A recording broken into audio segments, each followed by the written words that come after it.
A ver, cuando uno piensa en el antiguo Egipto, ¿qué se le viene a la cabeza? Seguramente pirámides, el oro de Tutankamón, jeroglíficos misteriosos.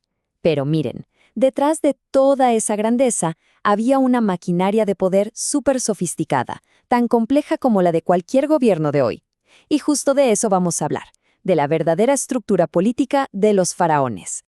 Claro, esta idea del faraón como un déspota divino es la imagen que todos tenemos, pero es quedarse en la superficie. La verdad es que el gobierno egipcio era un sistema increíblemente preciso, una verdadera obra maestra de ingeniería social que supo mezclar religión, burocracia y control de una manera que, bueno, les permitió durar milenios.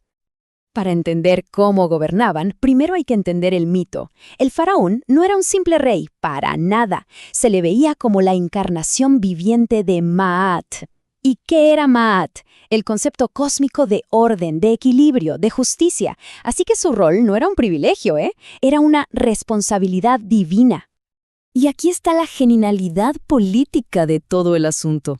El poder del faraón no se basaba en la fuerza, en tener un ejército más grande. No, se basaba en una convicción religiosa profundísima. La gente creía que si el faraón fallaba, el Nilo no iba a crecer y el caos se apoderaría del mundo. Entonces, y esto es lo crucial, ir en su contra no era traición política, era un sacrilegio. Desafiarlo era, literalmente, desafiar el orden del universo. Ok, ahora, dejemos por un momento el mito, el cielo, y bajemos a la tierra. Porque detrás de ese dios rey había una red complejísima de administradores que eran el verdadero motor del imperio. Egipto funcionaba en el día a día gracias a una burocracia súper detallista. Y en el centro de toda esta maquinaria estaba la figura del visir. Piensen en él como, no sé, un primer ministro de hoy, pero con superpoderes. Mientras el faraón era la cara divina, el poder simbólico, el visir se encargaba de todo lo terrenal. Era el que se aseguraba de que ese reino gigante funcionara como un reloj suizo. El poder que tenía era inmenso. El visir controlaba prácticamente todo: la justicia, la economía, los proyectos de construcción gigantescos, incluso la seguridad interna y la inteligencia. Esto nos dice algo importante. El poder estaba delegado, pero de una forma muy estructurada. Podríamos decir que el faraón reinaba, sí, pero el visir gobernaba. Y aquí se revela el verdadero secreto del control egipcio. En una sociedad donde casi nadie sabía leer y escribir, los escribas eran la élite silenciosa. Eran los que registraban cada impuesto, cada cosecha, cada nacimiento. Eran, por así decirlo, el sistema nervioso del imperio, el tejido invisible que conectaba hasta el último rincón del reino con el palacio. Ahora pasemos a otro de los grandes pilares del poder faraónico, uno donde lo sagrado y lo político se mezclaban hasta ser una sola cosa. En Egipto, los templos no eran solo lugares para ir a rezar, no, eran centros de poder económico y administrativo. Miren cómo funcionaba en la práctica. Una ofrenda a un dios, digamos a Amón, no era solo un acto de fe, era al mismo tiempo una transacción económica, una que inyectaba riqueza directamente al sistema de templos que, adivinen qué, estaba controlado por el faraón. Cada acto religioso, en el fondo, fortalecía al Estado. De hecho, los templos funcionaban como si fueran corporaciones gigantescas. Tenían tierras, manejaban talleres, eran dueños de rebaños enormes. Y como el faraón era considerado el sumo sacerdote de todos los templos, al final del día, toda esa riqueza estaba bajo su control directo. Así es como el control de lo divino te garantizaba el control de lo terrenal. Pero, claro, el sistema no se aguantaba solo con religión y burocracia. El gobierno faraónico también usaba métodos de control social muy sofisticados. Y aquí hablamos de todo, desde propaganda en los monumentos hasta redes de vigilancia. Y ojo, una sutil promesa de que se podía ascender en la escala social.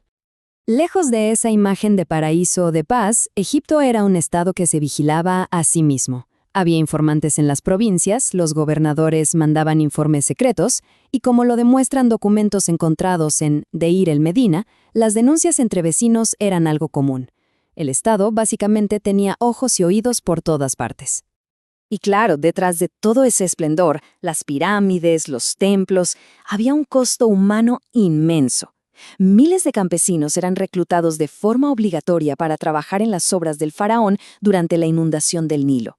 No eran esclavos, como a veces se piensa, pero su trabajo era una forma de tributo que sostenía la grandeza del imperio. Sin embargo, y esto es muy interesante, el sistema ofrecía como una válvula de escape. A diferencia de otros imperios de la época, en Egipto existía una posibilidad, aunque fuera pequeña, de movilidad social. Un campesino listo, talentoso, podía estudiar para ser escriba y de ahí ir subiendo en la jerarquía. Esa promesa silenciosa de que el mérito podía ser recompensado ayudaba muchísimo a mantener la estabilidad. Pero, a todo esto, ¿era el faraón realmente todopoderoso? El caso de Akenatón nos demuestra que no. Él intentó hacer una revolución religiosa tremenda para quitarle poder a los sacerdotes de Amón. Fue una jugada política súper audaz, pero le salió mal. Fracasó. Y tras su muerte, el sistema antiguo se restauró con una fuerza increíble, borrando su nombre de la historia. El mensaje fue clarísimo. El sistema era más poderoso que cualquier persona, incluso que el mismísimo faraón. Entonces, ¿cuál es el verdadero legado del gobierno de los faraones? No son solo las tumbas o los tesoros, es un modelo de poder increíblemente exitoso. Un modelo que balanceaba a la perfección el mito con la administración más práctica y terrenal. Y aquí está el secreto de por qué duraron tanto. Los faraones lograron algo extraordinario. Crearon un consenso tal que su poder no se sentía como algo impuesto, sino como algo natural, necesario, sagrado. Convencieron a todo un pueblo de que su gobierno era básicamente el destino del universo.